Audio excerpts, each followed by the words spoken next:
Okay. Now let's start the class for today.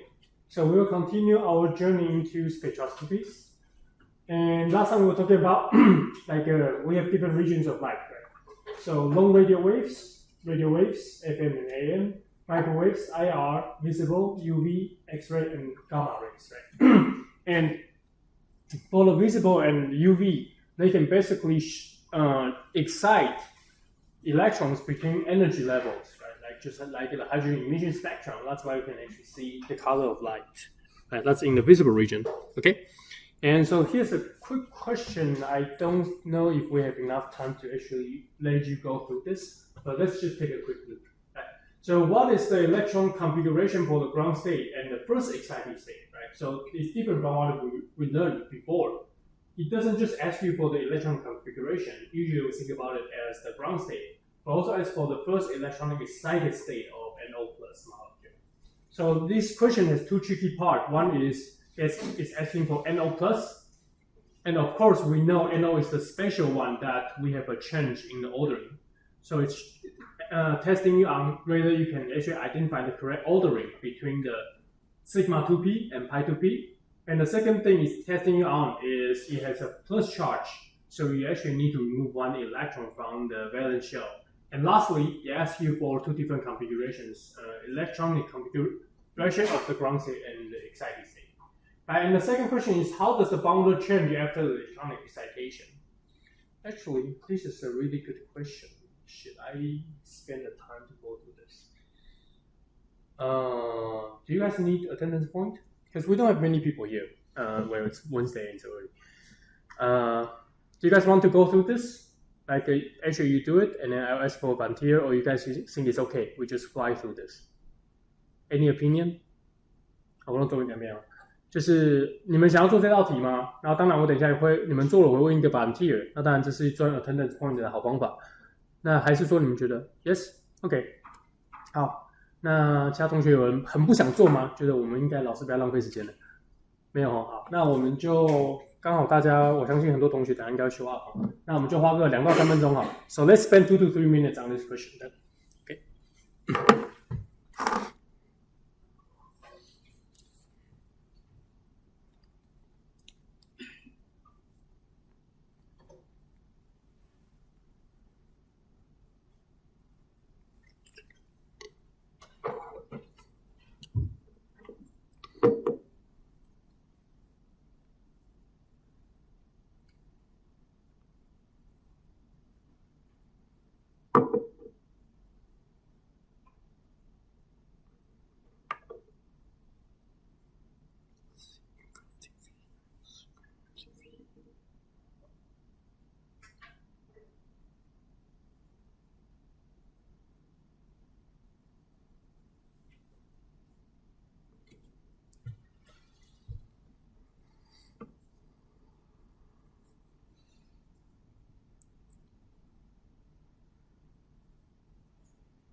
那时间差不多哦，没关系哦。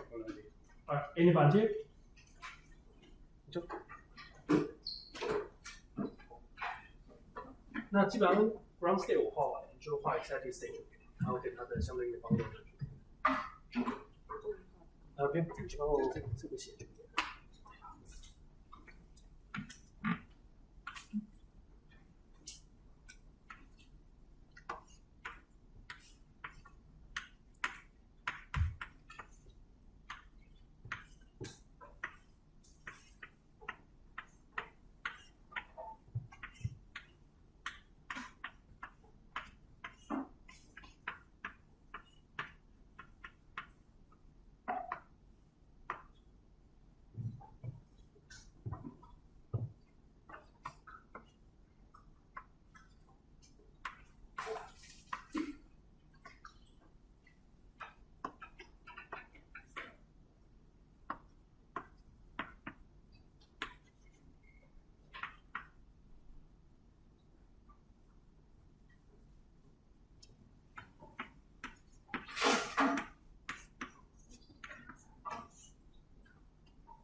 tricky one, huh? Okay. 弹是我的还是错的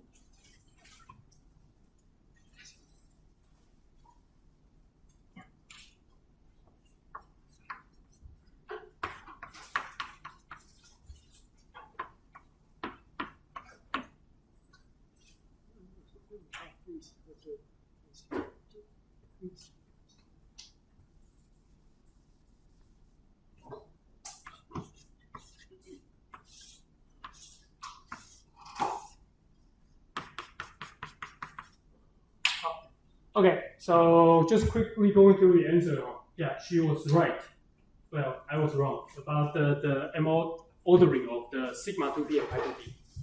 OK, 好，那我快速解释一下发生什么事情。那这位同学答案是对的。那其实我也刚才看了一下小抄。好，那重点在哪里？重点在于这两个的 ordering。难的是在这里。So the difficult part is this, right? So what's the correct ordering about the sigma 2p and pi 2p?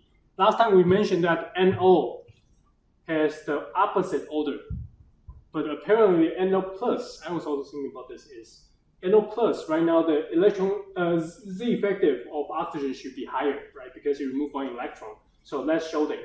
So it turns out that after the change in the oxidation state, we actually have a change in the ordering. Hence, these two orbitals should really be swapped. So the correct answer is actually swapping these two. Okay.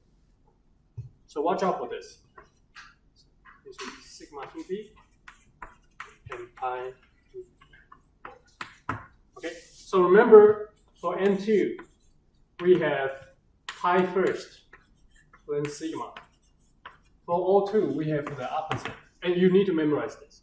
Sigma 2p and pi 2p. And we said last time NO is in the middle, where it's kind of swapping, but not yet, right? So it's pi 2p and sigma 2p. And right now we have NO plus, which is in here. Right? NO plus, which is swapped, right? So sigma 2p and pi 2p. Right. So it's a spectrum that N2 going to O2, we are swapping the order from pi 2p, sigma 2p to sigma 2p, pi 2p. And right now we combine them by half and half, right? Get NO. So it's still pi 2p, sigma 2p, but they are so close in energy. And right now we move an electron increasing effective nuclear charge. Now it's swapped, right? So the correct answer will be sigma 2s2, sigma 2s star 2, sigma 2p2, pi 2p4. So that will be this order. 2, 4, 6, 8, 10. Hence the ordering will be totally 1, 2, 3, 4 pairs in bonding and 2 pairs in 1 pair in anti-bonding. So 6 minus 2 divided by 2 equals 3. That's correct. And then right now we're exciting, right? So what does that mean? That means we move one electron from the highest occupied molecular orbital, HOMO, and excite into LUMO, lowest unoccupied molecular orbital. Okay, let me write it out. Highest occupied molecular orbital. And this is the lowest unoccupied.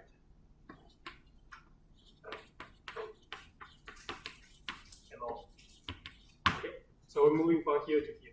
Hence, she was right. Sigma 2s2, sigma 2s star 2, pi 2p 3. Yes, 3. But she actually wrote the ordering just like me instead. Pi 2p3, I erase this. Pi 2p3, sigma 2p2. So you should write sigma 2p first and pi 2p3 and then pi 2p star 1. Right, so the bond ordering is right now 7 minus 3 divided by 2 equals 2. Right, so instead, we will have moved this up. So we have 1, 2, 3, 4, 5, 6, 7 electrons in bonding. 1, 2, 3 electrons in interbonding. So 7 subtracted out by 3 is 4. 4 divided by 2 is 2. So the change in bond order is 2 minus 3. Final minus initial is minus 1, right? So hopefully you got this correct. If you didn't, please take a picture and then, and of course the answer is there. So you can actually review. The reason why I drew out the orbitals, right? So we mentioned about this is that these are the pi types, right? So the electron shouldn't have any density in between the nuclei, right? Because this is pi type. We have an angular node here, nothing here. And of course, should be a single line instead of like how I do it. For the pi star, we should have two nodes, right? One is the angular node, one is the radial node, right? Angular node and radial node. And of course, things can get very complicated. Why? Because if you look at the phase, you quickly realize this is anti-symmetric. What does that mean? This is positive, this is negative. So if you look at this one, even though they are both coming from 2p, this is symmetric, right? Anti-phase, out of phase, in phase. Although this molecule doesn't really have center of symmetry, but this is close to something we call angularata. This is close to something we call Garada. Not exactly, but yes, kind of. And then for electronic excitation, you need a change in sign, meaning that this initial orbital should be anti-phase or in phase, and the final orbital should be out of phase or in phase or out of phase. You need a change in phase. But that's really something difficult. You'll learn it in physical chemistry. All right. Okay, let's move on. So hopefully you got this. So the change of in bond will be minus 1. And the tricky part is you need to move one electron from pi 2p to pi 2p star. So you move one electron from bonding to interbonding. Hence the bond order decreased by 1. Okay. Yeah, that took a little bit long. That's fine. Let's continue, right? So what we just mentioned about just now is electronic excitation. That is this part. We use visible light, so human can see actually color. That is actually light hitting our eyes and make chemical changes, right? Due to the excitation of molecules inside our eyes and UV.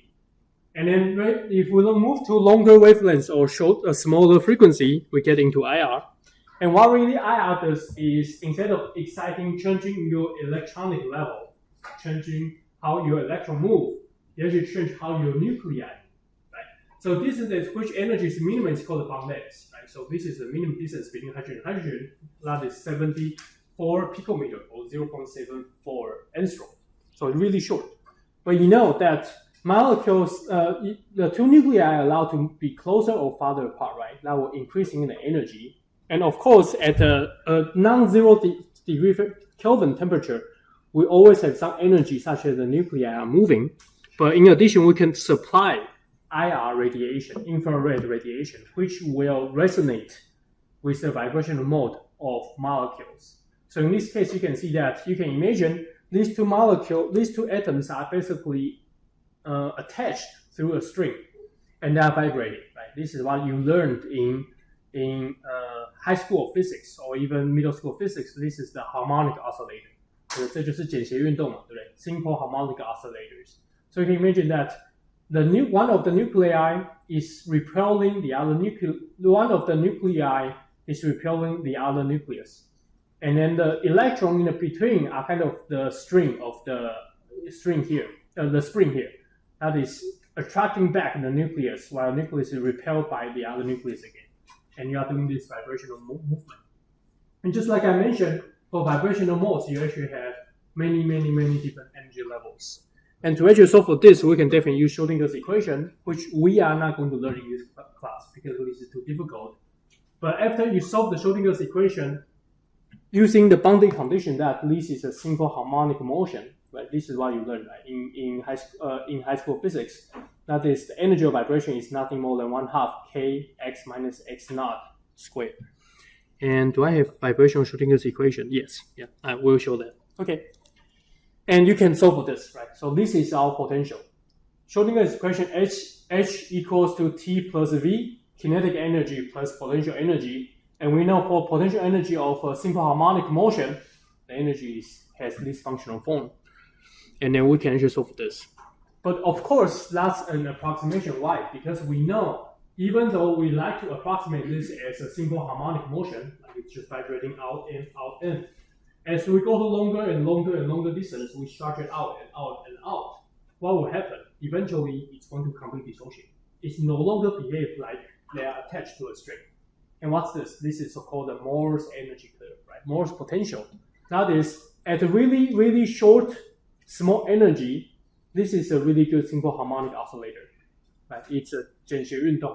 However, as we increase the energy, we shine it with a lot of IR photons, or we just heat up the temperature such that it occupies a lot of vibrational modes, then it becomes to lose its harmonicity, right? It's no longer a harmonic oscillator. And this is what we call a Morse potential. That is, at longer distance, it just completely dissociates. And the dissociation energy is specified here as the minimum energy, equilibrium energy of the molecule to the complete dissociation. Okay, so again, this red part is the simple harmonic oscillator, but in reality, it is not. Right? The reality is this green blue curve. And on the top, we call this anharmonicity. Anharmonicity 就是它非简谐的哈，非简谐的。Okay, and of course, just like for particle in a box, what we did, we have a constraint potential. And for harmonic oscillator, we don't have a constraint potential. This potential varies with what?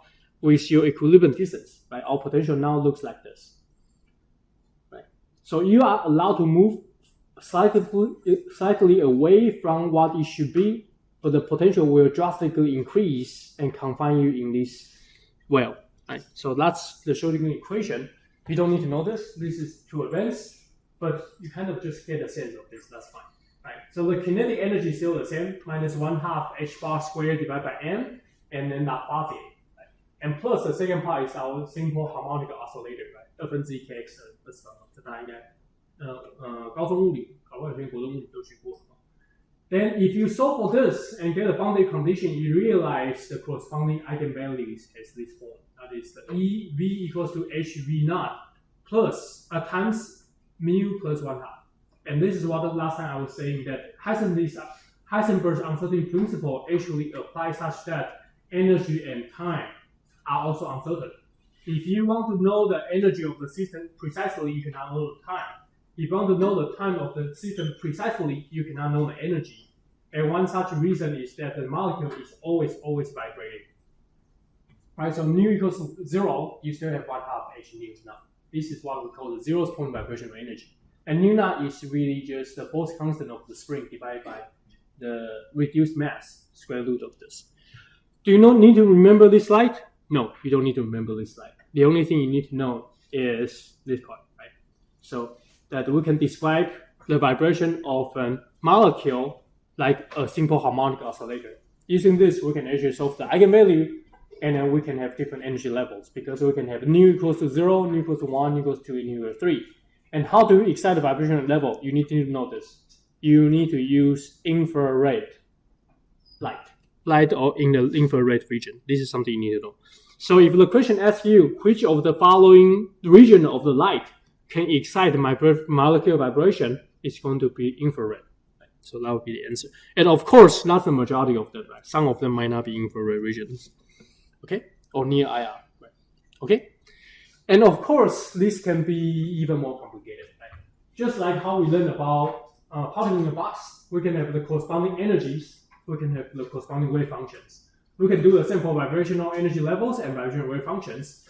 These are the vibrational energy levels. As you can see, they are evenly spaced. Unlike for particle in the box, they increase quadratically. Right? And for vibrational wave functions, for people who are more in the math department or more interested in the statistics department, you quickly realize what's this. This is Gaussian. 对，这就是我们的高斯函数。一看就知道这是一个漂亮方程。Yes, indeed, vibrational wave functions are Gaussian functions, right? And they are Gaussian functions multiplied by a polynomial. So zeroth order polynomial, first order polynomial, second order polynomial, third order polynomial, fourth order polynomial. And what's the name of that polynomial? It's called a Hermite polynomial. Right? You don't need to know this. This is way too advanced. Something you just put it in mind. Vibrational energy levels are evenly spaced. And the vibration wave functions are Gaussian-like. That's all you need to know. Okay? And here's a question that you need to know. Right? So now we know that infrared light in the infrared region excites molecules by their vibrations. You need to know how. You need to figure out how to actually calculate this, right? So shows that if you use an infrared spectrum of a gaseous HCl, if you excite it from the vibrational ground state to the first vibrational excited state, you need to use a light in the infrared region 2,885 wave numbers. So calculate the vibrational force constant for the HCl molecule, and this is a difficult one. So I'll see how you guys do to see if we want to put this on the exam, because this is a difficult question. This question has a few parts. The first part is you need to be able to do the conversion. How do you convert from wave numbers or inverse of centimeters to the corresponding energy joule? The second part is, do you remember that the vibrational levels are evenly spaced? And the equation is 1/2 h nu times nu plus 1/2, h nu times n nu plus 1/2, right? And last part is, how do you go from vibrational energy to vibrational force constants? And if you go to previous slide, all the equations are shown here. So you kind of, for this question, it's a difficult one. And I'll see how you guys do to decide if you want to put this on the exam, because it's difficult. So you actually need to use this equation here. Okay, so I will let you spend about 3 minutes on this, because this is a difficult one. If most of you cannot get it in 3 minutes, then we will see what we will decide. Okay, so think about this. Right. So first, do the conversion. How do you get from wave numbers to energy joule?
Reduce mass.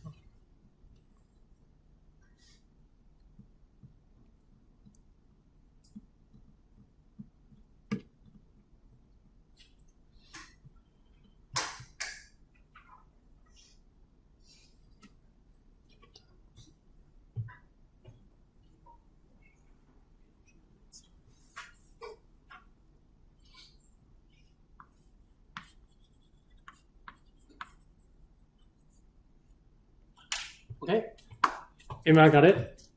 有人得到正确答案吗？这题有点难哦，等我自己做我就做错。好 ，anyhow， this is a very difficult one. Even I got it wrong. So, a few things you need to know about this question. That is, I think what you really want to get out of this is the first is the definition of wave number. That's something you need to know. That is, the unit is centimeter inverse. As you can see, the question gave this to you, centimeter inverse. So this is the energy unit. Why? Because energy by Planck's Planck's equation is h times nu. Nu is the frequency of light. And we know that by the equation of wave, that is lambda wavelength times frequency is a constant number c, which is 2.9979 times 10 to the 8th power. Hence, if you divide both sides by lambda, you're going to get nu frequency equals the speed of light divided by lambda. And we know wave number is just 1 over lambda, right? So 1 over lambda is just wave number. Hence, frequency is proportional to wave number by the constant speed of light. So something you also need to watch out for is the unit here is centimeter minus 1. We need to convert this into meter minus 1 because we need it to be in SI unit. So to go from wave number in centimeter minus 1 to wave number in meter minus 1, you need to divide by 100. 好，这个东西怎么理解呢？就是你想一下一把尺，一把尺，我在量它的长度。如果我量的是1公分以内，它的长度一定很小；我量的是1公尺以内，它的长度一定很长。所以这意思是说，在1公分以内有多少个它，在1公尺以内有多少个它。那当然，从1公分以内到1公尺以内，长度一定多100倍。So just quick review in English. You can imagine that if you have a ruler and you are trying to measure some distance, you use a centimeter to measure a distance, or you use a meter to measure a distance. Of course, you use a meter to measure a distance, going to be much larger, right? So that's why you can understand why going from centimeter inverse to meter inverse, you actually multiply by 100 instead of divide by 100, right? Okay, so this is something you need to know, how to convert between wave number to energy. Right. So energy is just 100 multiplied by h multiplied by c multiplied by wave number, which is in here, in centimeter inverse. And lastly, the second thing you also need to know is the simple how do you calculate the energy difference for vibration? Well, the vibrational energy is this. Right? That is energy of vibration is some energy multiplied by an evenly spaced energy level. That is starting from 0 plus 1/2. So we can go from nu equals 0 to nu equals 1. So you just plug in, right? So it's going to be 1 for the final state, 0 for the initial state. Get the difference. You quickly realize this is 1/2 and 1/2. You just get 1 left. So it's just h. And we know that this amount of vibrational energy change should correspond to the corresponding absorption of light. And h will just cross out. Then you get nu naught is 100 times c times h, wave number shown here. Right? And then we know nu naught, it follows this equation. Do you need to memorize this? No, you don't need to memorize this. Too hard. Okay, so the part I boxed here, wave number, how to convert from wave number to energy, and the vibration energies. These three you need to memorize. You do need to memorize these three. How do you finally get a force constant here and how to do a reduced math? You don't need to know. That's too hard. Okay? So these 3 boxes, please make sure you remember them. Wave numbers, how do you get the energy from wave numbers? And finally, what's the equation for vibrational energy levels? Okay? All right. And these are also here. So if you didn't have a chance to take a photo of this, that's fine. Just follow this slide. Okay?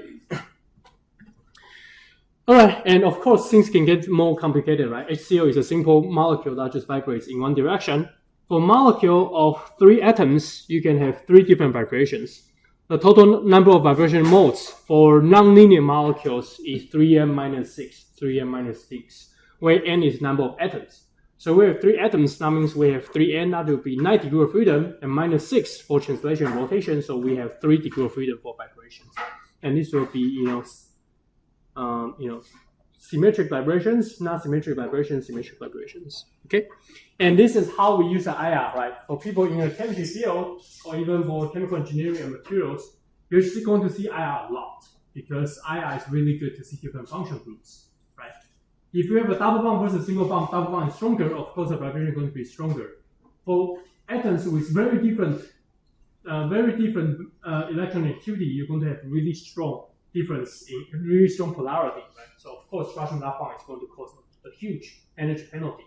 So OH, NH, CH, atoms with very different polarity, and one is electronegativity, and one is a really light element, you're going to have a really strong IR. For bonds with strong bonds, compared to weak bonds, right? Single bonds versus double bonds, C double bond O, C single bond O, we're going to see an increase in the IR vibrations. So summing up, how do you increase the energy of the vibrational level? You can have very different, strong, very huge difference between the two elements, right? One is carbon, one is hydrogen. Hydrogen, the atomic number is 1, right? Atomic mass is 1.008. The other thing you can do is, if you don't change the identity of elements, you can change the bond type. Going from single bond to double bond to triple bond, you're going to make the vibration stronger and stronger. Why? Because the bond really doesn't want to break, right? So you stretch the bond wants to bounce back very quickly. So energy is the energy well is really sharp, really shallow, really deep. Okay. So that's what you want to know. Difference in the mass of the elements and difference in the bond types. Okay. And this is called IR spectrum. Okay. There are some characteristics, numbers. Do you need to memorize this? No, you don't need to memorize this. But you just want to know the trend.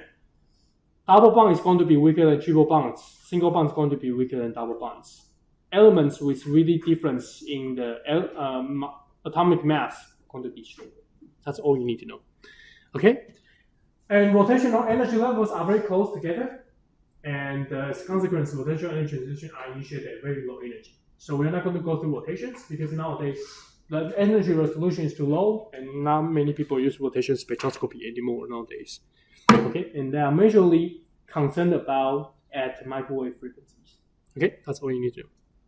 Okay, and lastly, so we just moved from IR to microwave. Now we're going to move into radio waves. And this is something we're going to spend some time on this. We have about 7 minutes before I need to close the class. This is something very important because this is so relevant to our lives. MRIs, MRRs, and you won like 4 Nobel Prizes for this discovery. So unfortunately, we need to spend some time on this, even though it's very hard. So like I mentioned, there are so many things about a single atom, just a single hydrogen atom. We learned about from the Bohr model for hydrogen atom all the way to Schrödinger's equation, and we showed the Schrödinger equation for hydrogen atom. So we know how to describe the wave function of the electron. And we know there are 4 quantum numbers: principal quantum number N, angular quantum number L, magnetic quantum number ML, and the spin quantum number MS. And we know that the first 3 comes from the Laguerre polynomial, solving the boundary condition of the Schrödinger equation. And last one, simply phenomenal, right? We observe doublets in the hydrogen emission spectrum, so give a constant called a function called MS, and it's just plus minus 1/2. But all that things we went through in quantum mechanics is just to describe that electron, right? So that spinning electron. But what about nucleus? Nucleus is also moving, right? We just saw that nucleus is moving such that 2 nuclei will move away from each other in a simple harmonic motion. But don't forget, nucleus itself is also a quantum particle, even though it's much heavier than electron by 2,000 times. So it's also spinning, right? Nucleus is also spinning. And this is a property of protons and neutrons. And what turns out is, just like electron is spinning, nucleus is also spinning, but spinning at a much, much lesser frequency, right? Electron is spinning really fast, and proton is spinning really slow. So the last part of the spectrum of light, radio wave, is concerned about that spinning nucleus. Nothing to do with that electron, just that spinning nucleus. So, of course, we can get a Schrödinger's equation for nucleus, right? But that's not what we're going to do today, and in this class. Okay. So just like for electron, nucleus also are spinning, and the spinning is also described by 2 quantum number, a single quantum number of 2 values, plus 1/2 and minus 1/2. And just like the name specified, right, it's the magnetic quantum number. That means it's going to be sensitive to the magnetic field, right? So representation of 2 spin states of proton interacting with a large steady magnetic field. Spinning this way or spinning that way. Right? So plus 1/2 and minus 1/2. And plus 1/2 is the low energy and minus 1/2 is the high energy state, which is the opposite from electron, where the plus 1/2 is a higher energy state and minus 1/2 is lower energy state. Why? Because the electron has a negative charge, proton has a positive charge, right? A spinning charge will create a magnetic field. Okay? And the consequence of this is that we have something called chemical shift. So when a molecule is placed in an external magnetic field B, each hydrogen nucleus experiences a total field that is the sum of the B and two other local magnetic fields, one produced by the electrons and the other produced by neighboring protons, possesses a nuclear spin. So the applied magnetic field B is constant, whereas the magnetic field He generated by electrons, spinning electrons, and HH generated by the surrounding nuclei depend on the molecular environment. Hence, we can use chemical shift to decide which environments are the hydrogens and in which environments are the hydrogens. The magnetic field produced by the neighboring electrons determined by the position of the NMR frequency is called a chemical shift, which is this equation you don't need to remember, but you need to know the name chemical shift. This is too important to not go through. Right? So for example, a single molecule like this, and this is going to show up for your quiz. A single molecule like this, ethyl bromide, meaning we have two carbons and a bromine, and the rest of the positions are filled by hydrogens. We have two protons here and two protons here. So you can imagine that this carbon, the hydrogens on these carbons are going to fill the magnetic field of these hydrogens. Right? Remember, we have HH, right? The magnetic field produced by the hydrogen nearby. The same, these two hydrogens are going to fill the magnetic field produced by these three hydrogens.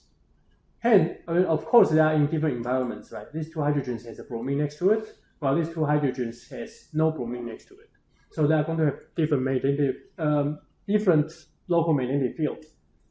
That means A is going to be here, and B is going to be here. And you can see the integration. You need to know the keyword is called integration, or the area beneath the peak. This is called integration. 积分. The integration decides how many peaks are here. So this carbon has two hydrogens symmetrically related, hence the integration is 2. This carbon has three hydrogens, hence symmetrically related. So these three hydrogens must give an integration of 3. Okay, that's something you need to know. The integration decides the corresponding symmetrically related hydrogens. And of course, things can get more complicated, but I'm out of time.